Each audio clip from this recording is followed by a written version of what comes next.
یار شہریار، مان گئے بھائی، تجھ میں تو واقعی کوئی دل نہیں ہے۔ بیچارے کی سچی مچی جان نکل گئی تھی جب تو نے اس کا بیگ کھینچا۔ شاویز نے گاڑی کا سٹیئرنگ گھماتے ہوئے اونچا کہکہا لگایا۔ پچھلی سیٹ پر بیٹھے دانیال اور راحت بھی نوٹوں کی گڈیاں گنتے ہوئے بری طرح ہنس رہے تھے۔ گاڑی کی فرنٹ سیٹ پر بیٹھا شہریار سگریٹ کا لمبا کش لے کر کھڑکی سے باہر دیکھ رہا تھا۔ اس کے چہرے پر ایک عجیب سی بے حسی تھی۔ وہ 24 سال کا ایک امیر زادہ تھا جس کے لیے زندگی صرف ایک کھیل تھی، ایک ایسی تفریح جس میں دوسروں کا تماشا بنانا ان دوستوں کا پسندیدہ مشغلہ تھا۔ کتنے ہیں دانیال؟ شہریار نے بغیر مڑے سرد آواز میں پوچھا۔ پورے 10 لاکھ ہیں بھائی۔ اس بوڑھے نے جیسے ہی بینک سے نکل کر یہ جھولا موٹر سائیکل کے ہینڈل سے لٹکایا، مجھے تو تبھی اندازہ ہو گیا تھا کہ مال تگڑا ہے۔ لیکن یار شہریار، وہ سڑک پر جس طرح گرا ہے نا، کمال سین تھا۔ دانیال نے ہنستے ہوئے کہا۔ بس کرو یار، اب اس کا ذکر بند کرو۔ شہریار نے سگریٹ کی راکھ باہر جھٹکتے ہوئے عجیب سے لہجے میں کہا۔ اس کے دل کے کسی کونے میں ایک ہلکی سی چبھن ہوئی تھی جسے وہ نظر انداز کرنے کی کوشش کر رہا تھا۔ وہ تو بس دوستوں کی شرط پر اس بوڑھے آدمی سے بیگ چھین کر بھاگا تھا۔ اسے کیا معلوم تھا کہ وہ بوڑھے وہیں سڑک پر دل پکڑ کر بیٹھ جائے گا۔ گاڑی روکو شاویز، شہریار نے اچانک کہا۔ کیوں؟ کیا ہوا؟ میں کہہ رہا ہوں گاڑی روکو، مجھے اسی چوک پر اتارو، مجھے کچھ کام ہے۔ شہریار کا لہجہ حتمی تھا۔ شاویز نے گاڑی سڑک کے کنارے روک دی۔ شہریار اترا اور بغیر کچھ کہے واپس اسی سڑک کی طرف چل پڑا جہاں چند منٹ پہلے انہوں نے وہ تفریح کی تھی۔ اس کا ضمیر اسے ملامت نہیں کر رہا تھا، بس ایک بے نام سی بے چینی تھی جو اسے واپس کھینچ لائی تھی۔ جب وہ اس چوک پر پہنچا تو وہاں ہجوم اکٹھا ہو چکا تھا۔ لوٹ مار کے اس واقعے نے وہاں تماشائیوں کی لائن لگا دی تھی۔ شہریار ہجوم کو چیرتا ہوا آگے بڑھا۔ سڑک کے بیچوں بیچ وہی بوڑھا آدمی اوندھے منہ گرا ہوا تھا اور اس کے پاس ایک 19 سال کی لڑکی گھٹنوں کے بل بیٹھی پاگلوں کی طرح اس کا سر اپنی گود میں لیے رو رہی تھی۔ وہ عنایت تھی۔ بابا اٹھے نا، خدا کے لیے آنکھیں کھولیں، سب ختم ہو گیا بابا، وہ سب لے گئے۔ عنایت کی ہچکیاں بن چکی تھیں۔ اس کے دوپٹے کا پلو مٹی میں لت پت تھا اور اس کے آنسو بوڑھے باپ کے بے جان چہرے پر گر رہے تھے۔ کوئی ایمبولینس کو فون کرو، خدا کے لیے کوئی میرے بابا کو ہسپتال لے جاؤ، میری بہن کی بارات آنی ہے، وہ لوگ رقم کے بغیر نہیں مانیں گے، کوئی تو مدد کرو۔ لیکن لوگ صرف تماشا دیکھ رہے تھے یا افسوس کا اظہار کر رہے تھے۔ شہریار چند قدم دوری پر کھڑا یہ منظر دیکھ رہا تھا۔ اس کی نظریں بوڑھے سے ہٹ کر عنایت کے چہرے پر جم گئیں۔ اس کی تڑپ، اس کی بے بسی اور اس کی آنکھوں میں پھیلا وہ گہرا دکھ۔ شہریار کے سینے میں جیسے کچھ ٹوٹ کر گرا۔ یہ پہلی بار تھا کہ کسی لڑکی کو دیکھ کر اس کے دل کی دھڑکن اس کے اپنے قابو سے باہر ہوئی تھی، لیکن یہ محبت ایک بہت بڑے گناہ کے سائے تلے جنم لے رہی تھی۔ پیسے تو وہ ڈاکو لے گئے لڑکی، اب رونے سے کیا ہوگا؟ ہسپتال لے جاؤ اسے، سانس اکھڑ رہی ہے اس کی، ہجوم میں سے کسی نے کہا۔ عنایت نے تڑپ کر اپنے باپ کے سینے پر سر رکھ دیا۔ بابا اٹھے نا۔ شہریار نے آگے بڑھنا چاہا لیکن خوف اور پچھتاوے نے اس کے قدم جکڑ لیے۔ وہ چاہ کر بھی اس لڑکی کے سامنے نہیں جا سکتا تھا جس کا سب کچھ اس نے خود اجاڑا تھا۔ کچھ ہی دیر میں ایک سرکاری ایمبولینس آئی۔ عنایت روتی ہوئی اپنے باپ کے ساتھ اس میں سوار ہو گئی۔ شہریار نے فوراً ایک بائک والے کو پیسے دیے اور ایمبولینس کا پیچھا کرنے کو کہا۔ ہسپتال کے کوریڈور میں شدید خاموشی تھی۔ عنایت بینچ پر بیٹھی دیوار کو تک رہی تھی۔ اس کے چہرے پر اب رونے کی سکت بھی نہیں بچی تھی۔ ڈاکٹر آپریشن تھیٹر سے باہر نکلا۔ اس کے چہرے کے تاثرات اچھے نہیں تھے۔ عنایت فوراً کھڑی ہو گئی۔ ڈاکٹر صاحب، میرے بابا۔ ڈاکٹر نے گہرا سانس آئی ایم سوری بیٹا، وہ صدمہ برداشت نہیں کر سکی۔ ہارٹ اٹیک اتنا شدید تھا کہ وہ ہسپتال پہنچنے سے پہلے ہی عنایت کے کانوں میں جیسے سائیں سائیں ہونے لگی۔ نہیں، ایسا نہیں ہو سکتا، وہ مجھے اکیلا نہیں چھوڑ سکتے، میری بہن کی شادی۔ بیٹا حوصلہ کرو، ڈاکٹر نے افسوس سے کہا اور آگے بڑھ گیا۔ عنایت وہیں فرش پر بیٹھ گئی۔ اس کی دنیا اجڑ چکی تھی۔ وہ اکیلی رہ گئی تھی ایک ایسے معاشرے میں جہاں بغیر باپ اور بغیر پیسوں کے لڑکی کی کوئی اوقات نہیں ہوتی۔ کوریڈور کے دوسرے کونے میں ایک ستون کے پیچھے کھڑا شہریار یہ سب سن چکا تھا۔ اس کے ہاتھ کانپ رہے تھے اور سگریٹ کی ڈبیا اس کے ہاتھ سے چھوٹ کر فرش پر گر گئی۔ وہ صرف ایک چور نہیں رہا تھا، وہ اب ایک قاتل بن چکا تھا۔ اس نے ایک باپ کو مار دیا تھا اور اس لڑکی کی ہنستی کھیلتی زندگی کو ہمیشہ کے لیے اندھیروں میں دھکیل دیا تھا، جس کا چہرہ اب اس کے دل پر نقش ہو چکا تھا۔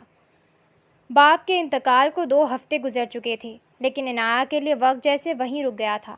بارات تو اسی رات دروازے سے لوٹ گئی تھی جب لڑکے والوں کو پتہ چلا کہ جہیز کے پیسے لٹ چکے ہیں اور لڑکی کا باپ مر چکا ہے۔ محلے والے اب ہمدردی کے بجائے باتیں بناتے تھے، منحوس ہے لڑکی، باپ کو بھی کھا گئی اور بہن کی تقدیر بھی مٹی میں ملا دی۔ عنایہ اپنے پرانے چھوٹے سے گھر کے صحن میں بیٹھی ابلے ہوئے چاولوں کی پلیٹ دیکھ رہی تھی جو پڑوس سے آئی تھی۔ اس نے کئی دنوں سے کچھ ٹھیک سے نہیں کھایا تھا۔ ہجر اور صدمے نے اسے بالکل نڈھال کر دیا تھا۔ اسی وقت دروازے پر دستک ہوئی۔ عنایہ نے چادر درست کی اور بوجھل قدموں سے جا کر دروازہ کھولا۔ سامنے ایک سوٹڈ بوٹڈ سنجیدہ چہرے کا مالک نوجوان کھڑا تھا۔ اس کی آنکھوں میں ایک عجیب سی نرمی اور جھکاؤ تھا۔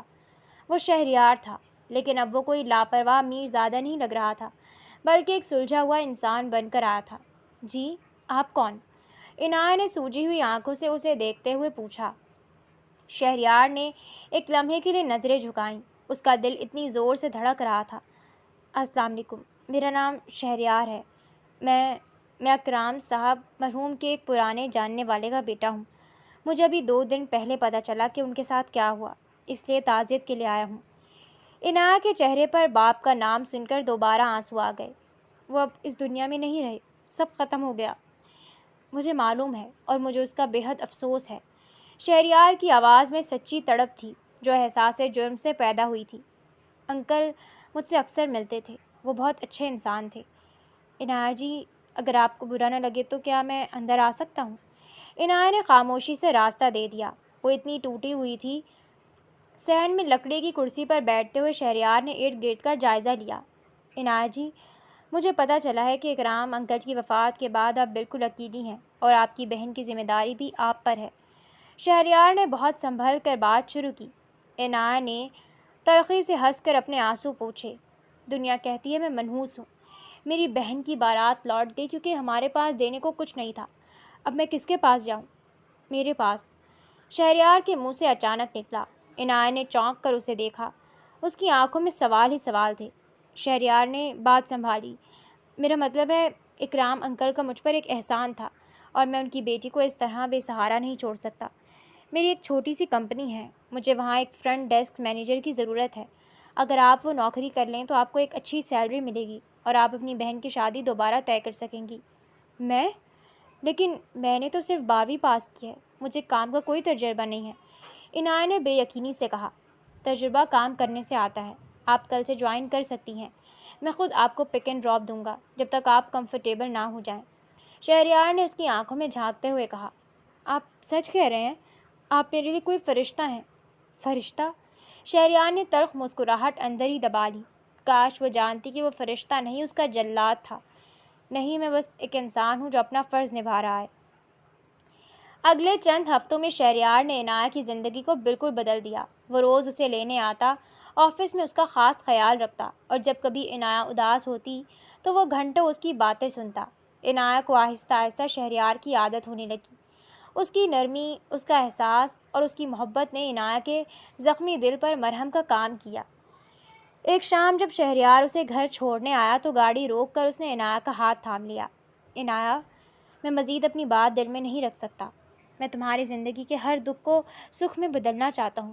کیا تم مجھے یہ حق دو گی؟ کیا تم مجھ سے شادی کرو گی؟ عنایہ نے حیرت اور محبت کے ملے جلے جذبات سے شہریار کو دیکھا۔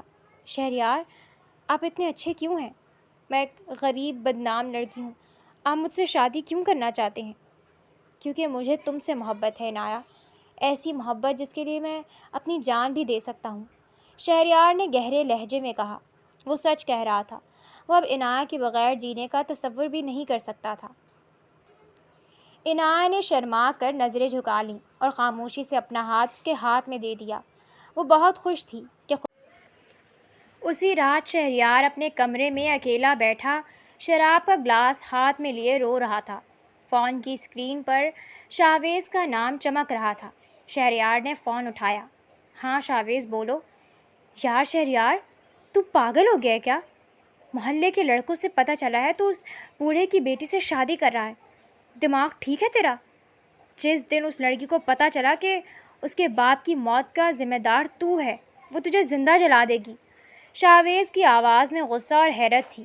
شہریار نے گلاس میز پر پٹکا۔ اسے کبھی پتہ نہیں چلے گا شاویز، میں وہ سچ ہمیشہ کے لیے دفن کر چکا ہوں۔ میں عنایت سے محبت کرتا ہوں، میں اسے دنیا کی ہر خوشی دوں گا تاکہ اس گناہ کا کفارہ ادا ہو سکے۔ گناہ کا کفارہ شادی سے نہیں ہوتا شہریار، یاد رکھنا، سچ کی ایک عادت ہوتی ہے، وہ کبھی نہ کبھی باہر آ ہی جاتا ہے۔ شاویز نے فون کاٹ دیا۔ شہریار نے فون سائڈ پر رکھا اور اپنے چہرے کو ہاتھوں میں چھپا لیا۔ شادی کا پورا دن شہریار نے ایک عجیب سی بے ہوشی میں گزارا تھا۔ ہر طرف لگی پیلی روشنیاں، مہمانوں کے کہکہے۔ جب وہ شہروانی پہن کر شیشے کے سامنے کھڑا ہوا تو اسے لگا جیسے شیشے کے اندر کوئی قاتل کھڑا اسے گھور رہا ہو۔ نکاح کے وقت جب مولوی صاحب نے عنایت کا نام لے کر اس سے پوچھا کہ آپ کو شہریار احمد ولد احمد علی کے ساتھ یہ نکاح قبول ہے؟ جی قبول ہے۔ شہریار نے بند آنکھوں سے ایک گہرا سانس لیا۔ اس نے دل میں کہا، عنایت، میں تمہاری زندگی دوزخ سے نکال کر لایا ہوں، میں تمہیں دنیا کی ہر خوشی، مجھے بس معاف کر دینا۔ جب وہ کمرے میں داخل ہوا تو عنایت سرخ روسی جوڑے میں سر جھکائے بیڈ پر بیٹھی تھی۔ کمرے میں گلاب کی تیز خوشبو پھیلی ہوئی تھی، لیکن شہریار کے لیے وہ سانس لینا بھی بھاری کر رہی تھی۔ وہ بوجھل قدموں سے آگے بڑھا اور اس کے پاس بیٹھ گیا۔ اس نے بہت آہستہ سے عنایت کا گھونگھٹ اٹھایا۔ عنایت کا چہرہ آنسوؤں سے بھیگا ہوا تھا۔ اس کی سوجی ہوئی آنکھوں میں اپنے بابا کی یاد اور ایک اداسی صاف جھلک رہی تھی۔ رو رہی ہو؟ شہریار نے بہت نرمی سے اس کا ہاتھ اپنے ہاتھوں میں لیتے ہوئے پوچھا۔ عنایت نے تڑپ کر اپنی نم آنکھیں اٹھائیں اور شہریار کے چہرے کو دیکھنے لگی۔ شہریار، آج اگر میرے بابا زندہ ہوتے تو وہ مجھے اس طرح رخصت نہ کرتے، وہ بہت خوش ہوتے، مجھے ان کی بہت یاد آ رہی ہے، میرا دل پھٹ رہا ہے۔ شہریار کا دل جیسے کسی نے مٹھی میں جکڑ لیا۔ اس نے عنایت کو اپنے سینے سے لگا لیا۔ وہ اسے جتنی شدت سے اپنے قریب کر رہا تھا اتنا ہی اس کا اپنا ضمیر اسے جھنجھوڑ رہا تھا۔ میں ہوں نا عنایت، میں تمہارے بابا کا ہر دکھ، ہر کمی پوری کر دوں گا، میں تمہیں کبھی رونے نہیں دوں گا۔ شہریار نے اس کے بالوں میں اپنا چہرہ چھپاتے ہوئے کہا۔ اس کی اپنی آواز بھرائی ہوئی تھی۔ عنایت نے اس کے سینے پر سر رکھ دیا اور ہچکی لی۔ اگر آپ میری زندگی میں نہ آتے شہریار تو میں شاید خودکشی کر لیتی۔ آپ میرے بابا کا بدل بن کر آئے ہیں، مجھے اس دنیا میں اب صرف آپ پر یقین ہے۔ عنایت کا ایک ایک لفظ شہریار کے دل میں پگھلے ہوئے شیشے کی طرح اتر رہا تھا۔ وہ جتنی محبت کا اعتراف کر رہی تھی، شہریار کا گناہ اتنا ہی سنگین ہوتا جا رہا تھا۔ رات کے آخری پہر جب عنایت تھک کر سو گئی تو شہریار خاموشی سے بیڈ سے اٹھا۔ اس کا دم گھٹ رہا تھا۔ وہ کمرے سے نکل کر اپنے اسٹڈی روم میں آیا جہاں وہ اپنا ذاتی سامان رکھتا تھا۔ اس نے لرزتے ہاتھوں سے الماری کا ایک خفیہ دراز کھولا۔ دراز کے اندر ایک پرانا کالا پلاسٹک کا بیگ پڑا تھا۔ یہ وہی بیگ تھا جو اس نے عنایت کے بابا سے چھینا تھا۔ اس بیگ کے اندر وہ 10 لاکھ روپے اب بھی اسی طرح ربر بینڈ سے بندھے ہوئے تھے اور ساتھ ہی اکرام صاحب کا وہ پرانا مڑا توڑا شناختی کارڈ بھی تھا جو اس دن سڑک پر گر گیا تھا اور شہریار نے اٹھا لیا تھا۔ شہریار نے وہ شناختی کارڈ ہاتھ میں لیا۔ کارڈ پر بنے اس بوڑھے آدمی کے چہرے کو دیکھ کر شہریار کی آنکھوں سے آنسو بہنے لگے۔ میں مجبور تھا اکرام صاحب، میں آپ کی بیٹی سے دور نہیں رہ سکتا تھا۔ وہ کارڈ کو اپنے سینے سے لگا کر فرش پر بیٹھ گیا اور بچوں کی طرح سسکیاں بھرنے لگا۔ میں اس کا گنہگار ہوں، لیکن میں اسے بہت محبت دوں گا۔ میں آپ کے پیسوں کو کبھی ہاتھ نہیں لگاؤں گا، یہ یہیں رہیں گے۔ وہ اس بات سے بالکل بے خبر تھا کہ سچ کی جڑیں اتنی گہری ہوتی ہیں کہ انہیں جتنا بھی چھپایا جائے وہ زمین پھاڑ کر باہر آ ہی جاتی ہیں۔ شادی کو 3 ماہ گزر چکے تھے۔ ان 3 مہینوں میں شہریار نے عنایت کو واقعی ملکہ بنا کر رکھا تھا۔ وہ اس کی ہر چھوٹی ضرورت، اس کی ہر مسکراہٹ کا خیال رکھتا۔ وہ اسے اچھے شاپنگ مالز لے جاتا، اس کی بہن کی پڑھائی کے سارے اخراجات اٹھاتا اور محلے والوں کے طعنوں سے دور اسے ایک الگ دنیا دے چکا تھا۔ عنایت کی آنکھوں میں اب وہ پرانی چمک واپس آنے لگی تھی۔ وہ شہریار کی محبت میں اس حد تک پاگل ہو چکی تھی کہ اب اسے شہریار کے بغیر ایک پل بھی چین نہیں آتا تھا۔ ایک شام تیز بارش ہو رہی تھی۔ عنایہ نے کچن میں گرم گرم چائے بنائی اور 2 مگ لے کر لاؤنج میں آئی، جہاں شہریار صوفے پر بیٹھا لیپ ٹاپ پر کچھ کام کر رہا تھا۔ اس کے چہرے پر تھکن اور ایک مستقل رہنے والی فکری لکیریں تھیں جو اکثر عنایہ کو پریشان کرتی تھی۔ شہریار، کام بند کریں اور یہ چائے پکڑیں، عنایہ نے لاڈ سے مگ اس کے آگے کرتے ہوئے کہا۔ شہریار نے لیپ ٹاپ سائڈ پر رکھا اور مسکرا کر اسے دیکھا۔ تھینک یو بیگم، ویسے آج چائے کے ساتھ کچھ اور بھی ملے گا؟ اس نے عنایہ کا ہاتھ پکڑ کر اسے اپنے پاس صوفے پر بٹھا لیا۔ عنایہ کا چہرہ حیا سے سرخ ہو گیا۔ آپ بھی نا، بس ہر وقت مذاق۔ اچھا ایک بات بتائیں۔ پوچھو، شہریار نے چائے کا گھونٹ لیتے ہوئے کہا۔ آپ اکثر رات کو سوتے میں چونک کر اٹھ جاتے ہیں، آپ کا پورا جسم پسینے سے شرابور ہوتا ہے۔ آپ مجھ سے کچھ چھپا رہے ہیں نا؟ کوئی پریشانی ہے تو مجھے بتائیں، میں آپ کی شریک حیات ہوں۔ عنایہ نے فکر مندی سے اس کے گال پر ہاتھ رکھا۔ شہریار کا مسکراتا ہوا چہرہ ایک پل کے لیے بالکل اسپاٹ ہو گیا۔ اس نے نظریں چرا لیں۔ کچھ نہیں یار، بس بزنس کے کچھ معاملات ہیں، ٹینشن رہتی ہے، تم فالتو مت سوچا کرو۔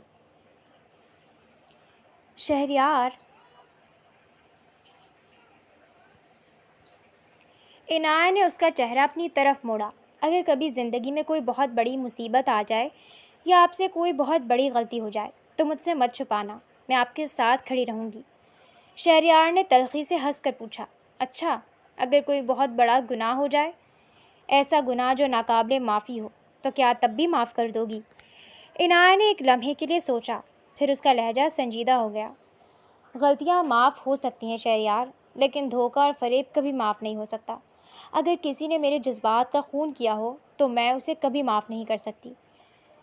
یہ سنتے ہی شہریار کے ہاتھ سے چائے کا مگ چھوٹتے چھوٹتے بچا۔ اس نے جلدی سے مگ میز پر رکھا اور اٹھ کھڑا ہوا۔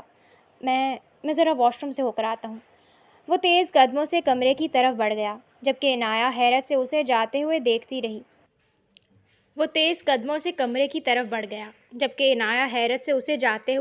رہی۔ اس کے دل میں پہلی بار ایک عجیب سا وہم رینگنے لگا۔ اسی رات جب عنایہ سونے کے لیے کمرے میں آئی تو شہریار وہاں نہیں تھا۔ وہ بالکنی میں کھڑا کسی سے فون پر بہت غصے میں بات کر رہا تھا۔ عنایہ خاموشی سے دروازے کے پیچھے کھڑی ہو گئی اور سننے لگی۔ میں نے کہا نا شاویز، اب مجھے فون مت کرنا، میں تمہیں 1 روپیہ بھی نہیں دوں گا۔ شہریار کی آواز دھیمی لیکن غصے سے پھٹ رہی تھی۔ 2 منٹ خاموشی رہی۔ شاید دوسری طرف سے شاویز کچھ کہہ رہا تھا۔ تم مجھے بلیک میل نہیں کر سکتے، جو کرنا ہے کر لو۔ اگر تم نے عنایہ کے سامنے منہ کھولا تو میں تمہاری جان لے لوں گا۔ وہ اب میری بیوی ہے اور میں اسے اپنی زندگی سے بڑھ کر چاہتا ہوں، شہریار نے دانت پیستے ہوئے کہا اور فون کاٹ کر دیوار پر مارا۔ فون کے پرزے اڑ گئے۔ شاویز، وہ شہریار کا پرانا دوست، وہ شہریار کو کس بات پر بلیک میل کر رہا ہے؟ شہریار اسے کیا چھپا رہا ہے جو میرے سامنے آنے سے وہ اتنا ڈر رہا ہے؟ عنایہ نے اپنے منہ پر ہاتھ رکھ لیا تاکہ اس کی سسکیاں باہر نہ نکلیں۔ شہریار بالکنی سے واپس آیا تو اس کے چہرے پر ہوائیاں اڑ رہی تھیں، لیکن عنایہ نے سونے کا ڈرامہ کیا۔ اگلے 2 دن شہریار بالکل خاموش رہا۔ وہ آفس جاتا تو وقت سے بہت لیٹ لوٹتا۔ اس کی آنکھوں کے گرد سیاہ حلقے پڑ چکے تھے اور وہ عنایہ سے نظریں چرانے لگا تھا۔ عنایہ کا شک اب یقین میں بدل رہا تھا کہ کوئی ایسی بات ضرور ہے جو شہریار کو اندر ہی اندر کھا رہی ہے۔ شہریار، آپ آج پھر کھانا نہیں کھا رہے؟ تیسرے دن کی رات جب شہریار نے نوالا پلیٹ میں واپس رکھ دیا تو عنایہ نے سرد آواز میں پوچھا۔ بھوک نہیں عنایہ، تم کھا لو۔ شہریار نے زبردستی مسکرانے کی کوشش کی، لیکن اس کی مسکراہٹ میں چھپی تکلیف صاف عیاں تھی۔ کب تک چھپائیں گے شہریار؟ عنایہ نے چمچ میز پر پٹخا۔ اس کی آنکھوں میں آنسو آ گئے تھے۔ اس دن میں نے آپ کی اور شاویز کی فون پر ہونے والی لڑائی سن لی تھی۔ وہ کس چیز کے پیسے مانگ رہا ہے آپ سے؟ آپ کو کس بات پر بلیک میل کر رہا ہے وہ؟ مجھے بتائیں خدا کے لیے، میرا دم گھٹ رہا ہے۔ شہریار کا رنگ سفید پڑ گیا۔ اس کے ہاتھ لرزنے لگے۔ اس نے جلدی سے آگے بڑھ کر عنایہ کے دونوں ہاتھ تھام لیے۔ عنایہ، میری بات سنو۔ کچھ بھی نہیں ہے یار، وہ شاویز جوا کھیلتا ہے، اس پر قرضہ ہے تو وہ مجھ سے زبردستی پیسے مانگ رہا تھا، اسی لیے میں غصے میں تھا۔ تم پلیز اپنے دماغ پر زور مت دو۔ جوا؟ عنایہ نے اس کی آنکھوں میں جھانکا۔ شہریار، آپ جھوٹ بول رہے ہیں۔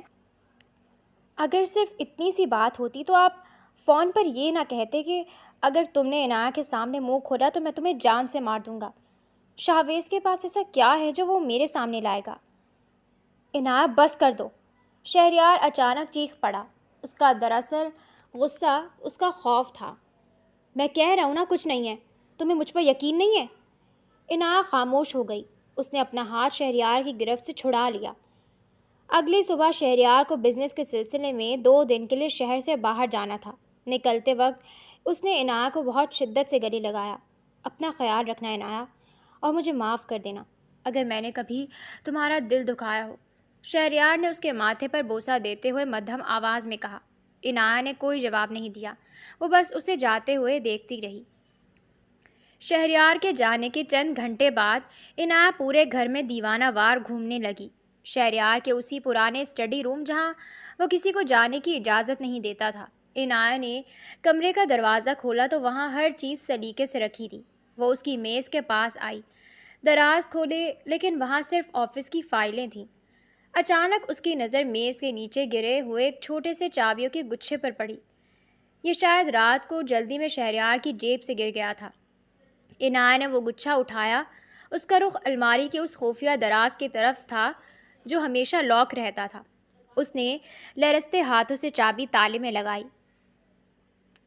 ایک کلک کی آواز کے ساتھ دراز کھل گیا اور اندر ایک کالا پلاسٹک کا بیگ پڑا تھا۔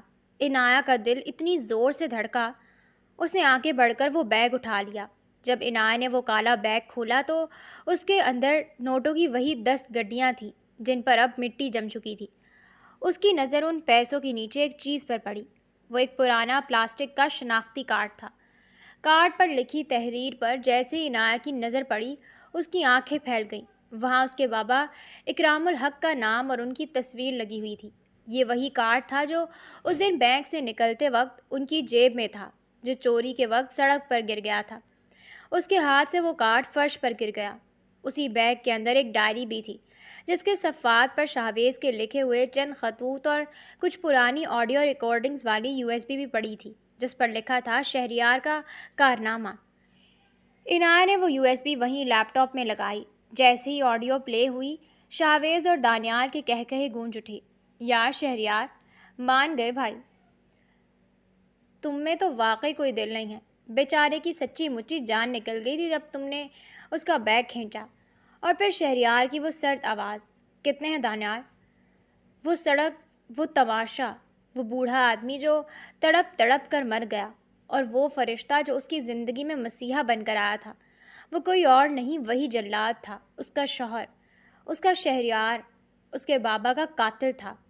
نہیں نہیں، یہ نہیں ہو سکتا، خدا کے لیے یہ جھوٹ ہے۔ عنایہ کے حلق سے ایک بھیانک چیخ نکلی۔ وہ فرش پر بیٹھ گئی۔ اس کا دل چاہ رہا تھا کہ وہ اپنی جان دے دے۔ وہ جس محبت پر مان کرتی تھی، وہ محبت ایک باپ کے خون کی قیمت پر خریدی گئی تھی۔ اسی وقت گھر کے مین گیٹ پر گاڑی آ کر رکی۔ شہریار جو آدھے راستے سے صرف عنایہ کی بے چینی کی وجہ سے بزنس ٹور چھوڑ کر واپس بھاگا تھا، تیز قدموں سے اندر داخل ہوا۔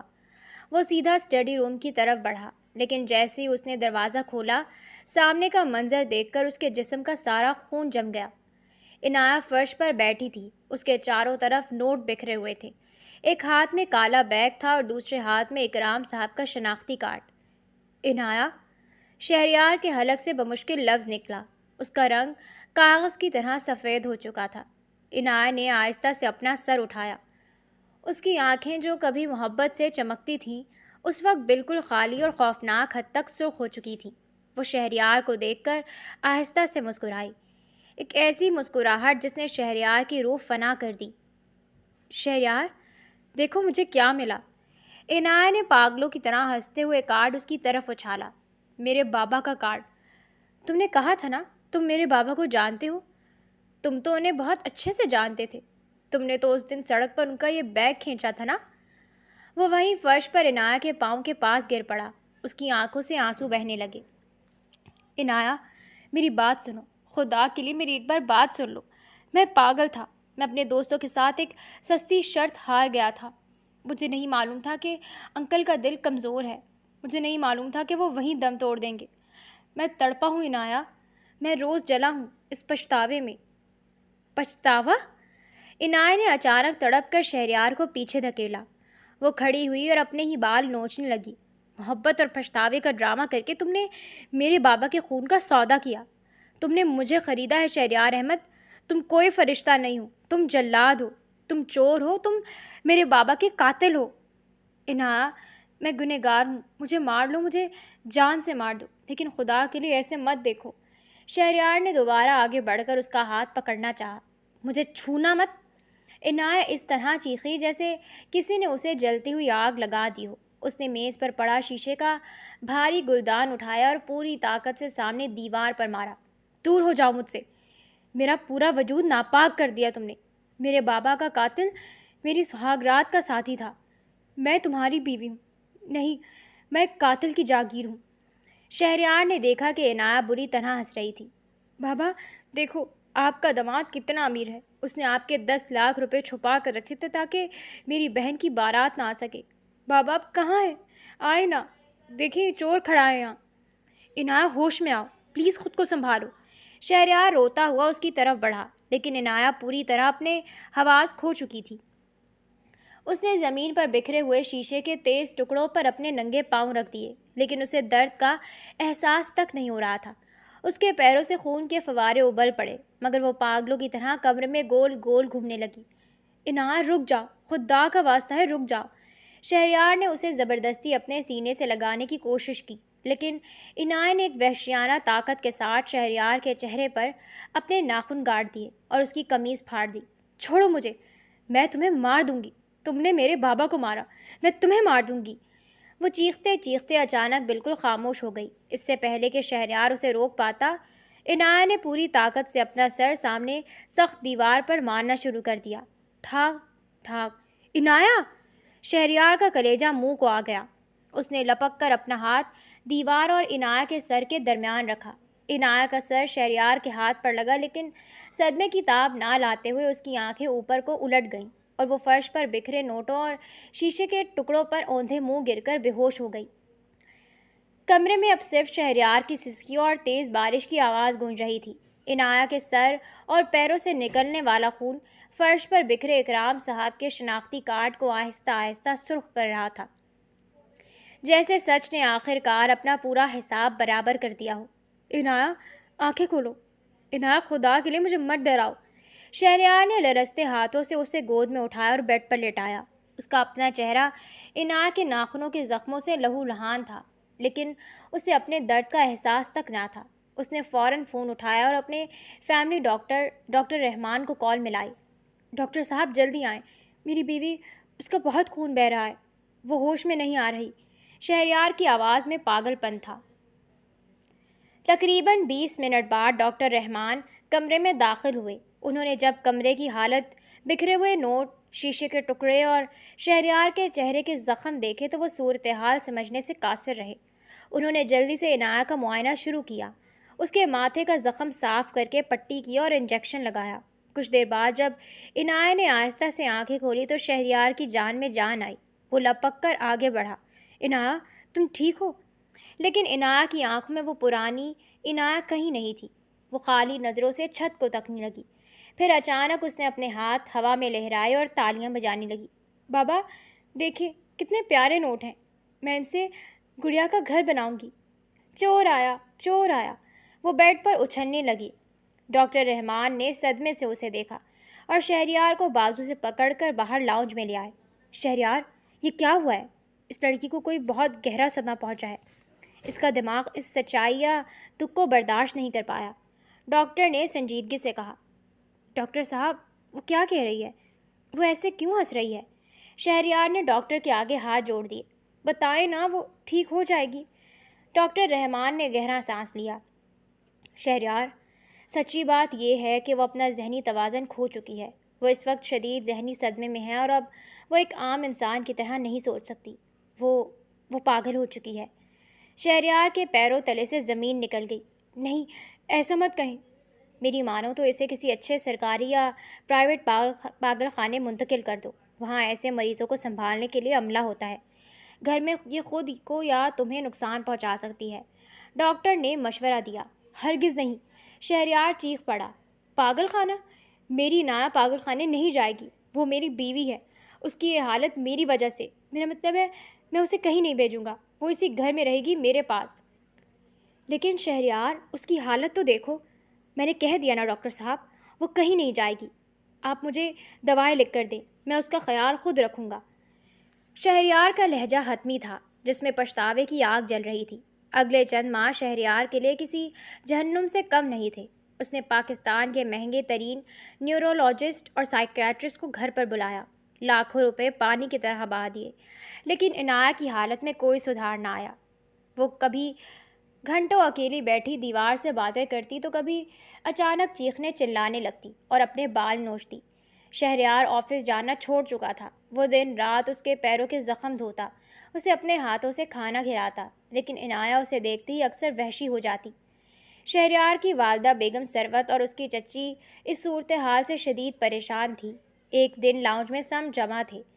شہریار، آخر کب تک یہ تماشا چلے گا؟ بیگم ثروت نے غصے سے کہا۔ اکلوتا بیٹا ہے تو میرا، کروڑوں کا بزنس تباہ کر دیا تو نے اس لڑکی کے پیچھے، اور اب تو وہ پاگل ہو چکی ہے۔ لوگ باتیں بناتے ہیں کہ احمد علی کا بیٹا ایک پاگل لڑکی کا ملازم بن کر رہ گیا ہے۔ امی پلیز، وہ میری بیوی ہے، میں اسے اس حال میں نہیں چھوڑ سکتا، شہریار نے تھکے ہوئے لہجے میں کہا۔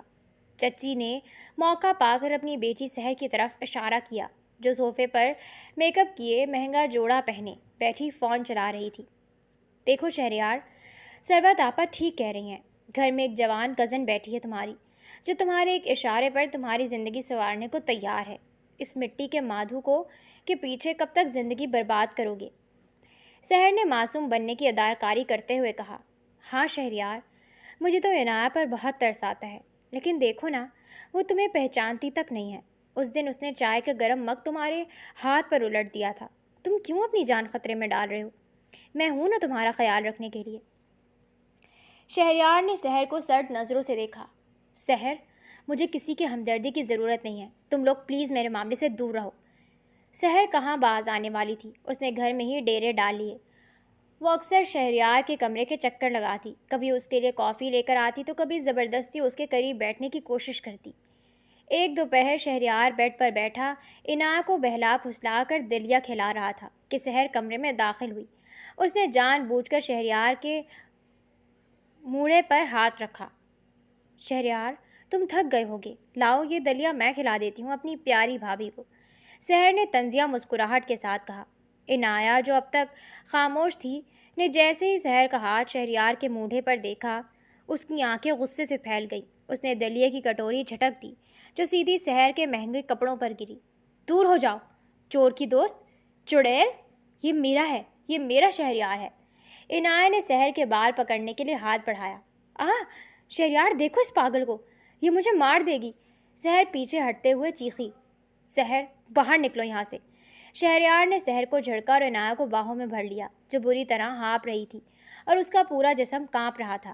عنایہ، کوئی نہیں ہے، میں صرف تمہارا ہوں، دیکھو میں یہاں ہوں۔ عنایہ نے شہریار کے چہرے پر ہاتھ رکھا۔ اس کی آنکھوں میں ایک لمحے کے لیے پرانی چمک آئی، پھر وہ رو پڑی۔ تم اچھے ہو نا؟ تم نے میرے بابا کو نہیں مارا نا؟ وہ جھوٹ بولتی ہے۔ شہریار کا دل اس سوال پر مٹھی میں آ گیا۔ وہ اسے کیا جواب دیتا؟ وہ بس اسے سینے سے لگا کر خاموشی سے آنسو بہاتا رہا۔ 1 سال گزر گیا، لیکن پاکستان کے کسی ڈاکٹر کی دوا اثر نہ کر سکی۔ عنایہ کی ذہنی حالت مزید بگڑتی جا رہی تھی، اور سحر کی روز روز کی مداخلت نے عنایہ کو چڑچڑا اور شدید وہمی بنا دیا تھا۔ جب بھی سحر شہریار کے پاس آتی، عنایہ خود کو نقصان پہنچانے لگتی۔ ایک رات شہریار نے اپنے والد احمد علی کے پاس جا کر اپنا حتمی فیصلہ سنایا۔ پاپا، میں عنایہ کو لے کر لندن جا رہا ہوں، یہاں اس کا علاج ممکن نہیں ہے، اور گھر کا ماحول بھی اسے ٹھیک نہیں ہونے دے رہا۔ احمد علی نے اخبار سائٹ پر رکھا۔ شہریار، تم جانتے ہو کہ لندن میں علاج کتنا مہنگا ہے، اور بزنس کا کیا ہوگا؟ مجھے بزنس کی پرواہ نہیں ہے پاپا، اگر میری ساری جائیداد بھی بک جائے تب بھی میں عنایہ کا علاج کرواؤں گا، یہ میرا فرض ہے، میری زندگی کا واحد مقصد اب یہی ہے۔ شہریار کی آواز میں ایک عزم اور دکھ تھا جسے احمد علی نظر انداز نہ کر سکے۔ ٹھیک ہے، اگر تم یہی چاہتے ہو تو میں ایئر ایمبولنس اور لندن کے بہترین سائیکیٹرسٹ سے اپائنٹمنٹ کا انتظام کرتا ہوں، لیکن یاد رکھنا شہریار، پچھتاوا انسان کو اندر سے کھا جاتا ہے، اس کا علاج کسی ڈاکٹر کے پاس نہیں ہوتا، احمد علی کی بات شہریار کے دل میں تیر کی طرح لگی۔ 2 ہفتے بعد شہریار عنایہ کو لے کر لندن کے ایک نامور اور مہنگے ترین ہسپتال پہنچا۔ وہاں کا ماحول پرسکون تھا، لیکن عنایہ کے لیے سب کچھ اجنبی تھا۔ وہ بار بار کھڑکی سے باہر گرتی برف کو دیکھتی۔ لندن کے مشہور سائیکیٹرسٹ ڈاکٹر ایڈورڈ نے عنایہ کا تفصیلی معائنہ کیا اور اس کی ہسٹری پڑھی۔ معائنے کے بعد انہوں نے شہریار کو اپنے کیبن میں بلایا۔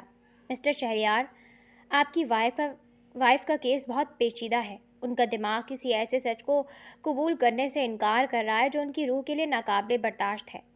کیا آپ مجھے بتا سکتے ہیں کہ اس رات اصل میں ہوا کیا تھا؟ کوئی ایسی بات جس نے انہیں اس حد تک توڑ دیا؟ ڈاکٹر ایڈورڈ نے گہری نظروں سے شہریار کو دیکھا۔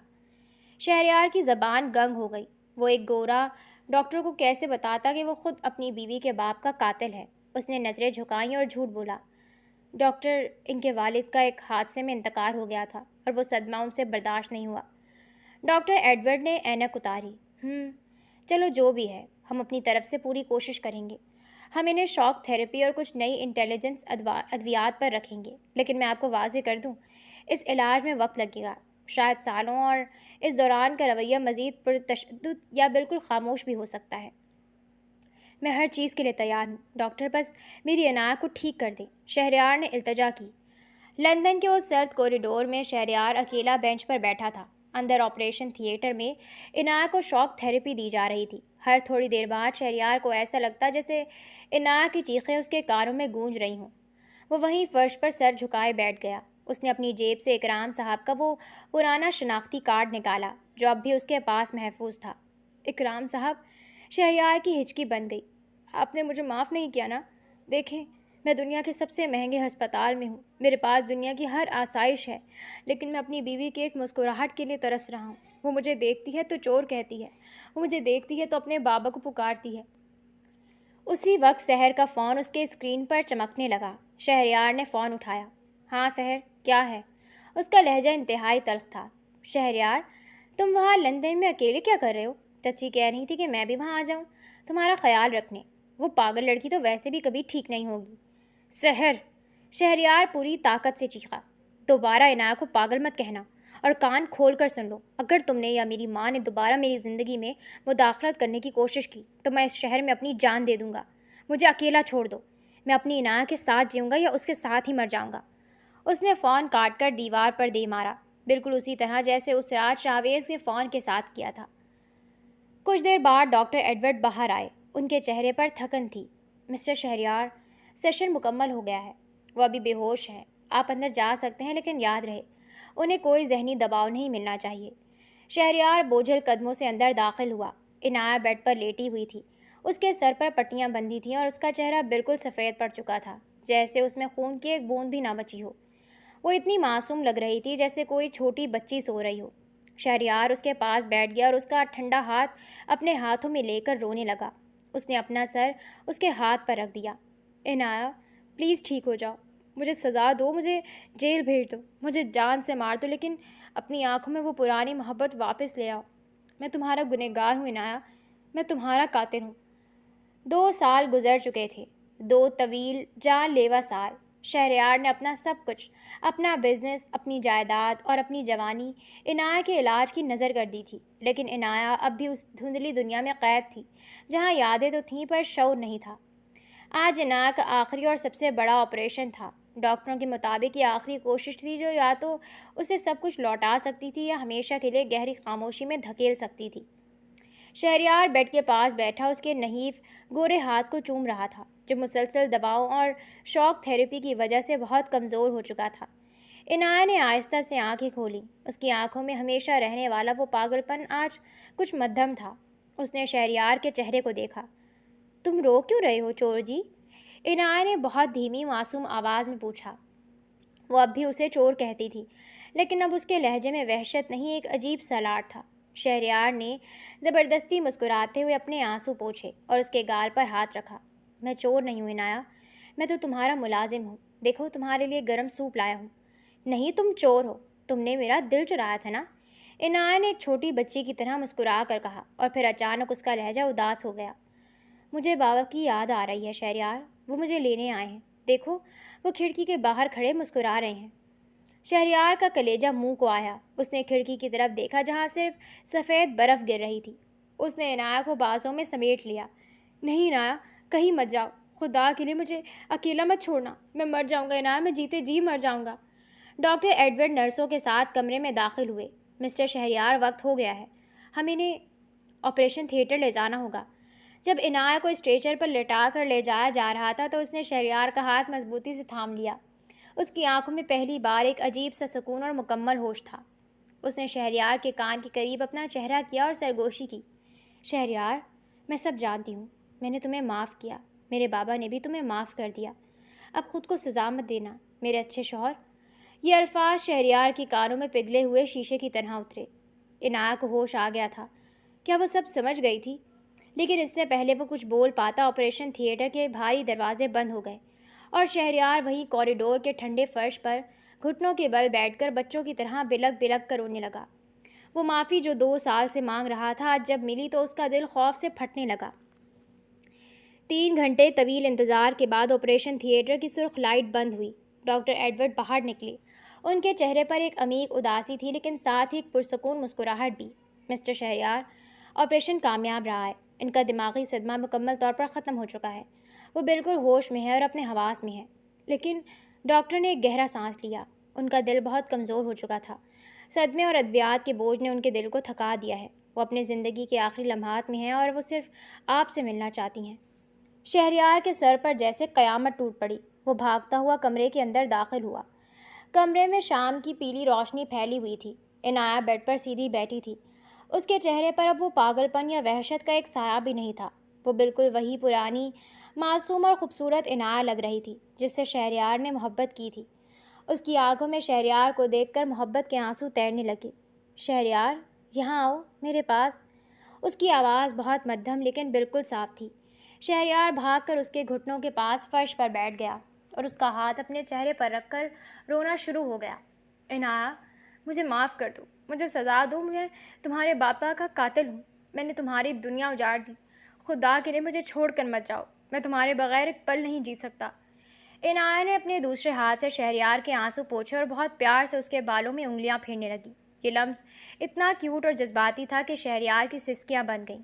شہریار سنو، عنایا نے مسکرا کر کہا، جب میں اس اندھیرے پاگل پن میں تھی مجھے سب دکھتا تھا۔ میں نے دیکھا کہ تم نے میرے لیے اپنی ماں کو چھوڑا، اپنا گھر چھوڑا، میرے پیروں کے زخم دھوئے، مجھے اپنے ہاتھوں سے کھلایا۔ ایک سچے قاتل میں اتنا درد اور اتنی محبت نہیں ہوتی شہریار۔ تم نے جو کیا وہ ایک نادانی تھی، لیکن جو تم نے 2 سال تک نبھایا وہ تمہاری سچی محبت تھی۔ عنایا، میں بہت خوش قسمت ہوں شہریار۔ عنایا کی آنکھیں آہستہ آہستہ بوجھل ہونے لگیں لیکن اس کے چہرے کی مسکراہٹ اور کیوٹنس برقرار تھی۔ خدا نے مجھے دنیا کا سب سے پیار کرنے والا شوہر دیا۔ پچھلے 3 مہینے جو ہماری شادی کے تھے وہ میری زندگی کے خوبصورت ترین دن تھے۔ اب میرا وقت ختم ہو گیا ہے۔ بابا اکیلے ہیں وہاں، مجھے ان کے پاس جانا ہے۔ نہیں عنایا، پلیز، پاپا اور امی پاکستان سے آ رہے ہیں، سحر نے بھی معافی مانگی ہے، سب ٹھیک ہو گیا ہے، تم میرے ساتھ چلو نا، شہریار نے تڑپ کر کہا۔ اس کارڈ پر جو خون کے داغ تھے نا شہریار، وہ تمہارے پچھتاوے کے آنسوؤں نے دھو دیے ہیں۔ اب کوئی گناہ نہیں بچا۔ میں جا رہی ہوں لیکن میری محبت ہمیشہ تمہارے پاس رہے گی۔ اپنا خیال رکھنا اور مسکرانا میرے لیے۔ عنایا نے آخری بار شہریار کے چہرے کو بہت غور سے دیکھا جیسے وہ اس چہرے کو اپنی روح میں بسانا چاہتی ہو۔ پھر اس نے ایک گہرا اور پرسکون سانس لیا۔ اس کی آنکھیں آہستہ سے بند ہو گئیں اور اس کا سر شہریار کے موڑھے پر ٹک گیا۔ اس کا کمزور ہاتھ شہریار کے ہاتھ سے چھوٹ کر بیڈ پر گر گیا۔ کمرے میں لگی مشین پر ایک طویل سیدھی لکیر ابھر آئی۔ ٹیں۔ عنایا جا چکی تھی ہمیشہ کے لیے اپنے بابا کے پاس، لیکن اس کے چہرے پر ایک ایسی پرسکون، کیوٹ اور خوبصورت مسکراہٹ تھی جیسے وہ مرنے کے بعد بھی بہت خوش ہو۔ وہ آزاد ہو چکی تھی اور شہریار کو بھی ہمیشہ کے لیے اس پچھتاوے کے عذاب سے آزاد کر گئی تھی۔ شہریار نے اسے اپنے سینے سے لگا لیا۔ اب اس کی آنکھوں میں آنسو نہیں تھے، بس ایک گہرا سکون تھا کہ اس کی عنایا اسے معاف کر کے اس سے محبت کا اعتراف کر کے گئی تھی۔